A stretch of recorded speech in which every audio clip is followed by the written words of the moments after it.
Hello and welcome to the first event in our Acme Members Film Club series for 2021. My name's Ben. I look after membership and engagement here at Acme.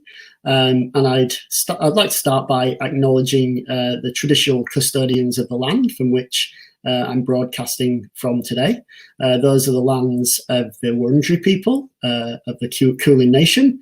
I'd like to pay my respects to their elders, past, present, and future, and also extend that respect to any Aboriginal or Torres Strait Islanders here today. As I said, this is the first in our series for 2021, and I'm delighted to be able to welcome today the director of Jill Bilcock's documentary, Cinema 3, Jill Bilcock Dancing the Invisible. It's available to rent on our via the Cinema 3 website itself, which I'll share all the information about later, but you can see it up on the screen here, and it tells you everything about the film. But tonight we are going to be joined by Axel Grigor, who is the film's director, all the way from Sweden, which is in a different world at the minute from balmy Melbourne. So I'll bring him on screen now. So please welcome Axel, and we'll start off with the Q&A. Hello, Axel. How are you? Hi, Ben. Hi, Melbourne. Hi, Australia. Well, it's great to see you. I just said that we're quite balmy here in Melbourne, but it looks from the window behind you there a lot different scene there in Sweden. Oh yes, winter has definitely hit. Finally, people are out skiing. There's about 20 centimeters of snow outside my window. Sun's finally peeking up. Gets up very late, gets down very early. So yes, it's minus 10 degrees at the moment. Yeah. That I'm sure there'll be a few reactions of people watching that, hearing that. So, look, I'd like to welcome you. Obviously, really appreciate you giving up your time to talk about your wonderful film, which is available to stream and rent on our Cinema 3 platform. And it was great. We sort of went out to our members about this event, and we've got a number of questions from them to pose to you today. And I hope you're looking forward to discussing this film of yours. Absolutely, look forward to it. Well, I guess one of the I'll kick off from myself, and I think one of the things that really struck me when I watched the film, not being from Australia myself and knowing a little bit about Jill but not too much, was what was the impetus for this film, and how did you I guess connect with Jill in the first instance and decide to make this wonderful documentary? Yeah, it's a great starting question. That's where it all began. I think realizing after having lived in Australia for a couple of years that so many lines led back to Jill when you look at the films that have been made in Australia for the last 40 years. I came as a exchange student from Sweden to Australia to study film in the late 90s, and I was of course drawn to Australia by the films coming out at that time, like Shine, Priscilla, Strictly Ballroom, Romeo and Juliet, so many fantastic films, Muriel's Wedding. There was just something in the air, it seemed like, with Australia and the kind of brave filmmaking that was emerging from down under. It was very different from the English-speaking films coming from England or from the US. So I was drawn by that energy, and as I got to know Australia better and the Australian filmmaking community, Jill's name kept popping up. And because I had an interest in editing that grew from my studies at Griffith Film School, she became this this unknown hidden master that seems to be controlling so many wonderful things that ended up on the big screen. So as I got more and more into editing, and I was the chair of the Australian Screen Editors Guild in Queensland for a couple of years. I just had this dream that one day I have to gather up the courage and invite her to come to Brisbane to talk about her career. And in 2012, Griffith Film School arranged a editing symposium for international film editors, and of course we needed someone a really heavy hitter from Australia, and I thought Jill would be the perfect person to come and meet the people from all over the world that was gathering. And Bergman's editor, Sylvia Ingmarsdotter from Sweden, who is now my colleague here in Sweden, she came, and we just had a wonderful time for 3 days talking editing and their backgrounds and their careers. And Jill's stories about the way she grew up around artists and traveling to India, and it was just like a wonderful rebels, pirates, artistic life. And I thought this charismatic person has to be made more well known in the Australian filmmaking community and around the world. So a friendship grew out of that meeting in 2012. We spent time together in Melbourne in her editing room, and I did some early interviews, and one thing led to the other. And after 4 years of just being friends and talking about this and that, it grew to this documentary. That's wonderful. And there's a few points in the film where I think there's one point in particular where Kate Winslet kind of ushers her onto a red carpet saying, Jill, she's the editor. I imagine an editor doesn't get pushed to the forefront, that often when films are getting made. And certainly, people who, I am one that does stay through the credits and sort of look at the names and look at people, but I know the majority of the audience doesn't. How did you find Jill as that sort of, like you say, this hidden celebrity almost, probably in the editing world anyway, but how did she sort of seem when you spoke to her about where her stature is, I guess? Well, the earliest conversations we had was just about how ridiculous it is that editors are quite invisible when you talk about how films come to be. So I think we had a shared frustration about editing being seen as something invisible, and especially editors being less talked about in the way a story comes together with vision and sound and music. So the more we talked about that, and the more I talked to the people around her that have been supported by her, that have kind of grown up in the industry thanks to her and with her, it just became ridiculous that she wasn't more talked about, and that editors weren't more talked about. And Kate Winslet is a great example. That clip that you mentioned was from Toronto Film Festival when they premiered The Dressmaker, and I think for Kate, for the other Kate Blanchett as well, for Rachel Griffiths and many actors, seeing Jill's name attached to a project is a reason why they feel comfortable and so happy to sign on themselves. Like, she's an integral part of how a film comes together, and that made it quite easy, I think, to approach people and say, let's celebrate one of the key collaborators of making the films come alive that you worked on, and of course stuff that Jill has done that maybe fewer people have seen. So it grew from all the discussions with Jill and with the people that have worked with her, and her record speaks for herself. Her IMDb is just a incredible, beautiful patchwork of various adventures in filmmaking. Yeah, and what I found sort of so compelling about the film what was its duality.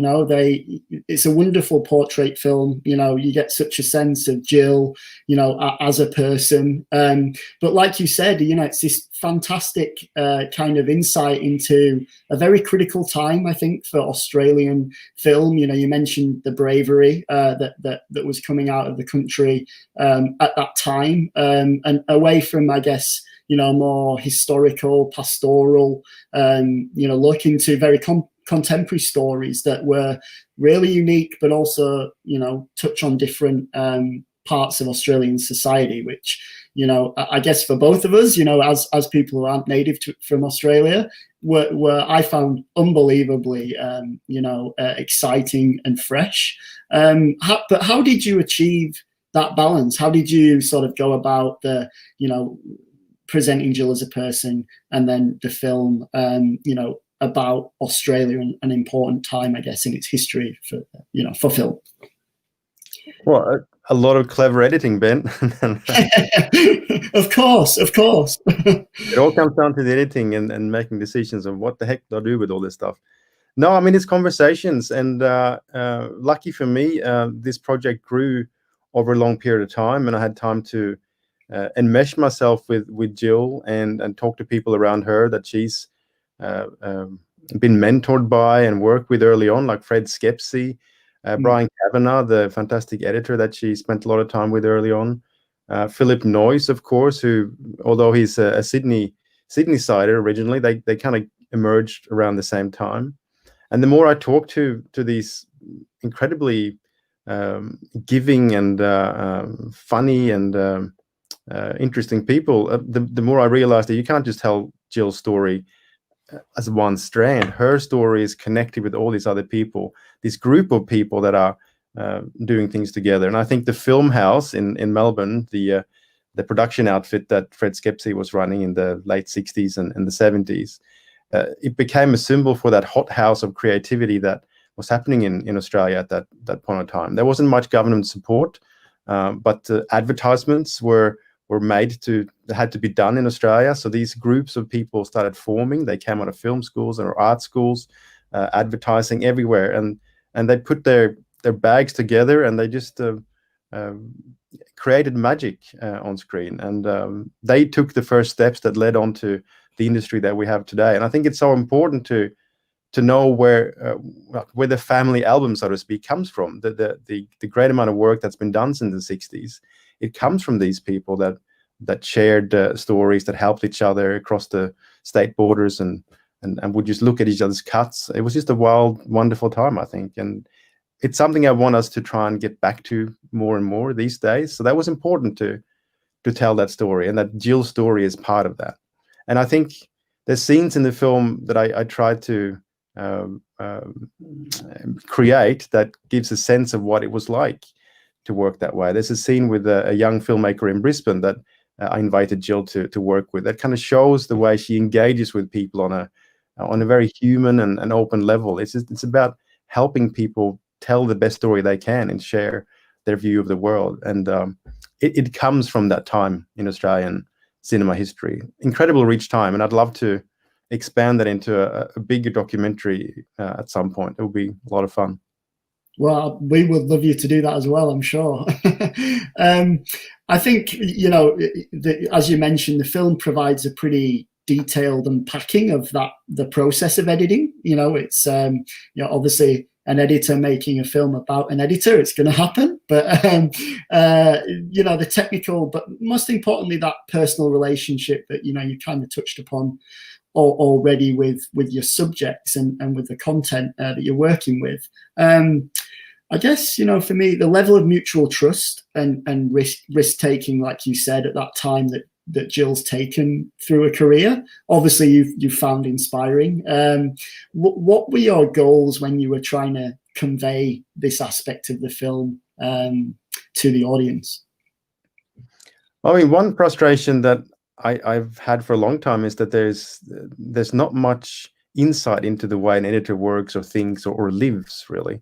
I wanted to find a way of using film, the medium of film, to tell the story about the medium that the editor works in. The editor is an artist that works with joining, splicing together moments of film and sound, and trying to find material of Jill in action, or even film myself material of seeing how she works with other people, the way she collaborates, the way she physically joins film together, the way you see in the film when she works on Dogs in Space and other things. It was for me incredibly important. And because I'm a teacher as well, I want students to get a window open into that world, not just see small grabs here and there from well-edited clips, because it's hard to see that, to put that into context. You need to understand where the editor comes from to know how it came to be, how the film is the way it is.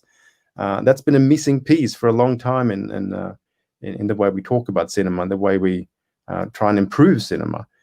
So that was an early mission, to try and get into that the world of an editor. And because I'm an editor myself, I kept thinking, well, how far do you go with that? Do you show someone actually working with the keyboard, with the console, the way Jill does, or is the key thing to show the way humans engage? And that became, as I was going along in the process of making the film, the most important thing, to see how how Jill embraces the director when she says yes to a project. The way the person is in a way more important than the script. Like I thought that an editor would say, an editor of Jill's stature would mainly say yes because, wow, it's a wonderful script that I've read. Of course, it's important, but even more important is who am I going to work with for weeks, months, even years, and how do I get into that person's head? And that became like the most important question for me. How do I show that in a film the way we create as editors together with other people? So the process for making the film was largely connected to how do I open up that window to that world, and that meant going through tons of archive at the ABC, knocking on the door of Baz Luhrmann, trying to get Jill's stills archive and things like that. So yeah, just building up a lot of material to get into that room and showing what an open and bright room it is, not a dark dungeon that some people think the editors work in. It's just a beautiful creative space that she creates for the people that's in there, the assistants, the producers, the composers, everyone that comes in there. Yeah, and I guess the thing that struck me about when you're answering that was through that whole process, what kind of similarities and differences did you identify with your own process and your own career in editing? I mean, what did you find you were learning as much as you were sort of saying, oh, I do that too? Well, I mean, definitely. I mean, just spending time with Jill, you learn so much about who you are yourself as an editor, and you're inspired to push the material even harder. I think she's one of the hardest workers I know. I mean, she gets up incredibly early. She's in there like at 6, it's sometimes 5 a.m. In the editing room, going through the last day's rushes, and she pushes it all the way to the last day of the sound mix. Like she's like a dog with a bone with the thing. And I think that shows me that an editor is someone that just has to take an interest and control over the entire aspect of making a film. And maybe my own approach earlier was that, of course, I come in as a hired gun and I do the best that I can, and at some point I have to give it up to someone who does the sound mix or takes care of even the marketing afterwards. But I mean, seeing Jill and the way she operates is like the film becomes part of her DNA for the time that she does it. She's all in there. She's 110%. And then when she's done, then she can finally let it go. When it's in the cinema, then she can let it go. And that's something I've taken with me, that an editor has to really shepherd the film and help the crew do the best that they can, really push the film itself to be the best that it can. And then you can let it go and look around for the next adventure. So I mean, yeah, that's definitely something I've taken away from her there, her doggedness with whipping the material into the best possible shape. But I mean, I'm a documentary editor, so I haven't worked in the realm of fiction filmmaking, scripted filmmaking the way she has. So that's something that inspires me to try and do more of that. In documentary, we write every day. We try and work out what the heck is this scene meant to be. You have to discuss it a lot with the director. But I'd love to try and do more what Jill does, that fiction-based editing that happens while they're shooting. Yeah. I mean, I love how open the film is. I mean, it's just, you achieve this really warm, conversational tone. Like I said before, you feel like you know Jill, almost like she's a friend. I mean, I'm really intrigued on how you reached that level of connection. You sort of mentioned before about how the friendship blossomed, and I'm just wondering, if you could give us a little bit more on that, and then how were you then conscious of making a film that was, a professional film about Jill, but also, someone who you've become very close with? Yeah, I think it comes down to time. You don't want to rush these things. I really wanted to let it grow step by step, and I didn't have the time to go 100% when I first met her in 2012 to just go, let's make a film, and that would have been the wrong approach. Yeah. It was really a conversation that led to another conversation, and I think Jill has said she thought after the first interview that we did at her house in 2013, I guess it was, that surely this will take a weekend. You do a couple of interviews, put it together with some footage, and you're done. But the more I I would talk to her, and the more I would see her working, the more I would talk to other people. It grew into something that became part of my life. And I would travel with her to India when she went to a film festival in Mumbai, and we're just spending time talking about her early years going to Bollywood and backpacking around Southeast Asia. Just conversation. I think that's what makes a good documentary. It's getting close to someone and just letting them kind of express what they want the thing to be as well. And early on, I mean, the film didn't have the intended structure that you see today. The first discussions we had was about, let's go on a journey together. Let's go and travel and meet young filmmakers and help them to make their first film, maybe in Afghanistan or India and so on.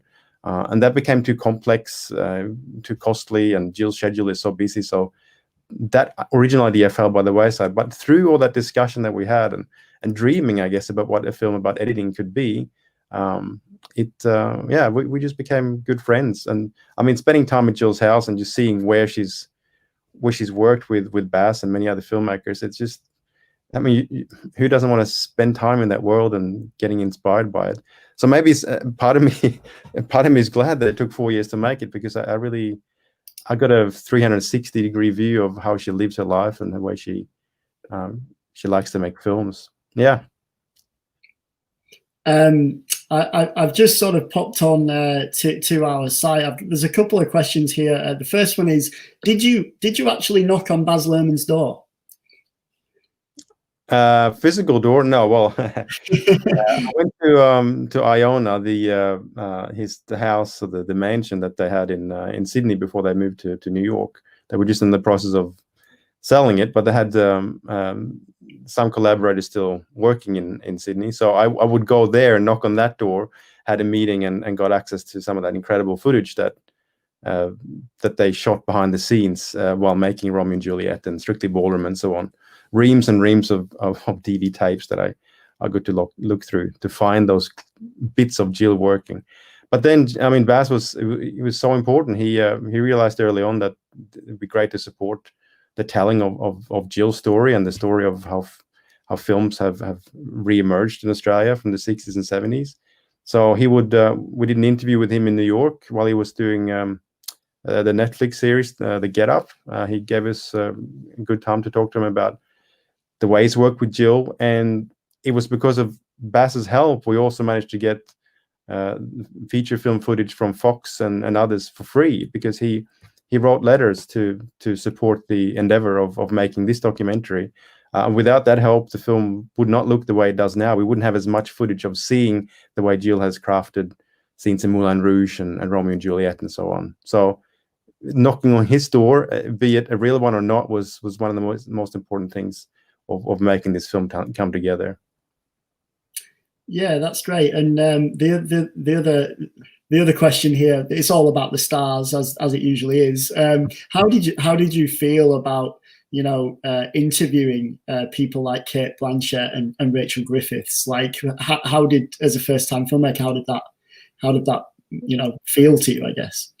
Yeah, I mean, I'm an editor. I'm used to not being that close to a camera, to be honest. I mean, I do have I have a fondness for crafting films in a safe room with screens. So reaching out to her agent and then to her was petrified me early on, because it just takes one no, and then what do I do next? But it turned out with her and with so many others, they were like saying, finally someone is doing this. Like they saw the value in depicting Jill's life and talking about editing. And Cate Blanchett was amazing, talking about how she's discovered the power of editing when she was studying at NIDA. The way they would do workshops about different takes, they would actually try and cut it together themselves as students to see the effect of choosing one angle, one take from the next. So I found that once you're in the same room with them, it was just like, I think, a relief for them to talk about how films actually come together. Like, yes, it's a craft of acting, but it's end of the day, it's giving material to the editor to tell the most powerful story possible. So it was wonderful. And Kate's, I mean, didn't have to do many editing in her interview. She can talk so fluidly and succinctly about Jill and filmmaking that it was a joy to work with. Yeah. And I've just got one more question here for you from our viewers. I'm a young filmmaker trying to get into editing. What advice do you have? Well, I think like any editor, it's you have to just start editing. You have to cut everything that you get a chance to do, and the more you can do with the people that you feel a kinship to, that you're inspired by, the better your work is going to be. I started out making Indian wedding videos when I was a student in film school. I was cutting cheap commercials, infomercials. I had to learn the craft, the technical craft of how to run the machine or run the editing program. That's one important thing. And you need to just learn how to listen to people that have an idea for making a film. So much of editing is getting, like Jill says as well, getting into their head and understanding what is their vision for this thing and how can I help them make something even better than what they had expected. And you can do that on any level in the industry. You can do that with your best friend. You can do it with your kids. Like, okay, someone's got an idea. How do you together make it playful and fun enough to try and build it up? So just edit, just do things. And I think documentary is a great form because you have to be out there and you have to observe people. You have to capture moments. And then once you've captured the moments out in the real world, you then have to see, how do I retell what I've seen in a succinct or shorter format for the screen. So I think documentary is a great way into learning how to edit. And Jill started out doing documentary as well. So there you go. So yeah, just edit. I mean, you just have to do these things. Like if you want to direct, then be around actors and learn what it's like to give instructions and listening to their acting. Yeah, just doing. Great. And I've just got a question from Barbara, who's one of our members. What did you find that you didn't expect in the process? Was there something there, I guess, that you were sort of shocked to find, or you were like, oh, this is gold? Well, I mean, the biggest shouts in the editing room when me and Scott Walton was editing it was that moment when, through YouTube, going through hundreds of hours of Indian Bollywood films from the 70s, because Jill had told me so many times that she was acting as this blonde Western girl in several films, and then finally one day, going through so many hours, she popped up in one scene, and it was just like, oh my God, there she is. Like, first I thought maybe it's a tall tale, like maybe it's not true. I mean, I trust Jill, but until I see the footage of her dancing or being part of something, I wasn't sure if it actually existed. So that was just one of those biggest, like, oh, thank God. And it was also like, it's better than I ever thought was possible. It was just beautiful footage of her acting as an extra. So that was one great moment. What else should I think of that surprised, or let me think about that one. Something will pop up as I go along. No problem. Well, look, I guess from my point of view, it'd be great to hear about what you're currently up to, Axel, and what sort of projects you've got in the mix, for the future. Obviously, in a quite a different landscape to when you first made this film. So, tell us a little bit more about what's coming up for you. Yeah, so I mean, I haven't left Australia for good at all. I mean, I'm half Australian, half Swedish these days, and I can't wait to get back and work with my dear colleagues. I mean, this film, Jill Bilcock, Dancing the Invisible, was made in very close partnership with my producer, my colleague Faramars K. Raber in Brisbane, and Sue Maslin, who was the executive producer. So a great tight-knit team that I'd love to work with again.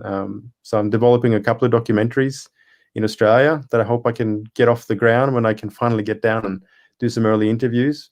And those ideas, some ideas have sprung from making this film, meeting other filmmakers, and like you said earlier, Ben, talking about that era of filmmaking of the 60s and 70s. There's so many wonderful tales to be heard and to learn from, and that generation of filmmakers are now getting to the age of 70, 80, and like it's really time to capture that and make something wonderful out of that as well.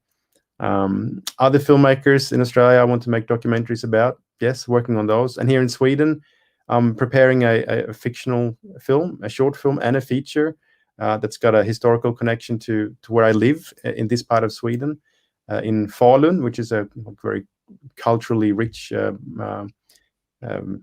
region of Sweden with a lot of snow at the moment. About an artist and a filmmaker in Sweden in the early 1900s. So I'm doing research for that, and it will be something I shoot later in the year.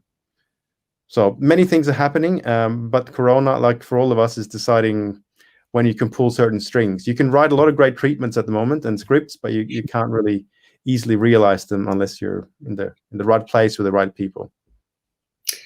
Yeah, and I remember you when we initially started talking about doing this sort of conversation. You'd mentioned that you'd been to Acme in the past, and you were quite inspired by some of the work that was shown in our Screen Worlds gallery there, featuring some prominent filmmakers.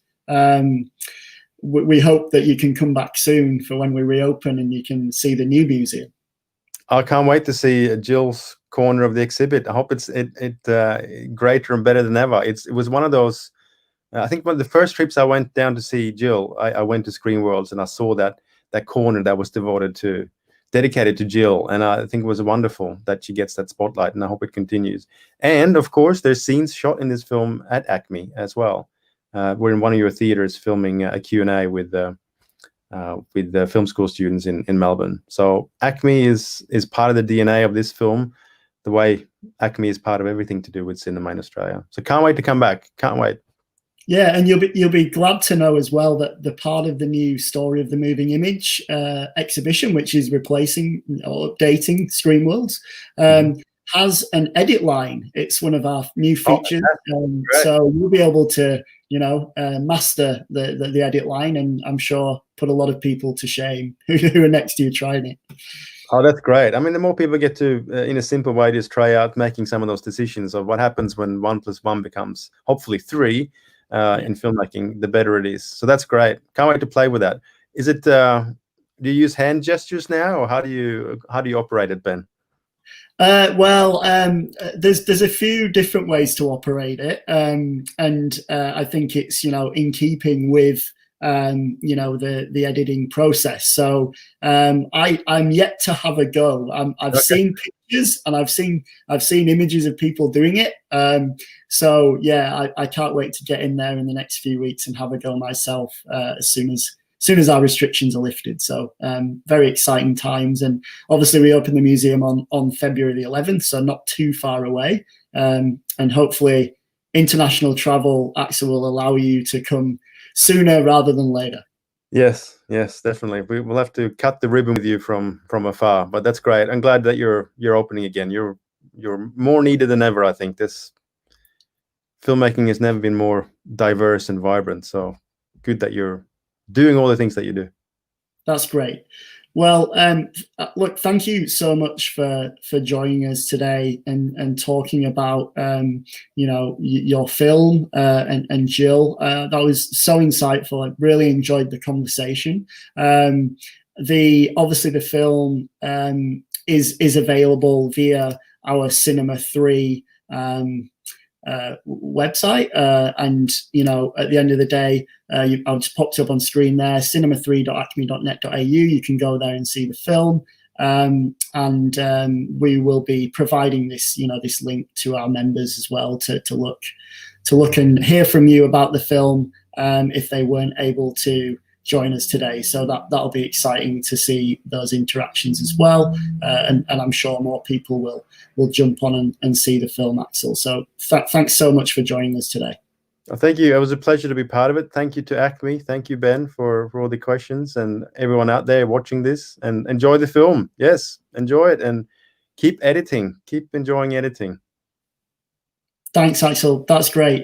You enjoy in the rest of the day and stay warm there. Yes. Have a good time. Stay warm. Stay cold. I mean, stay cool. Thanks, Axel. See you later. See ya. Have a good one. Bye. Bye. Thanks, everyone. That was a great conversation there with Axel to kick off our member series. And we'll be hopefully communicating the next events in the next few weeks as we plan to reopen the museum on the 11th of February. But what a wonderful way to start. Thanks everyone, and we'll speak to you.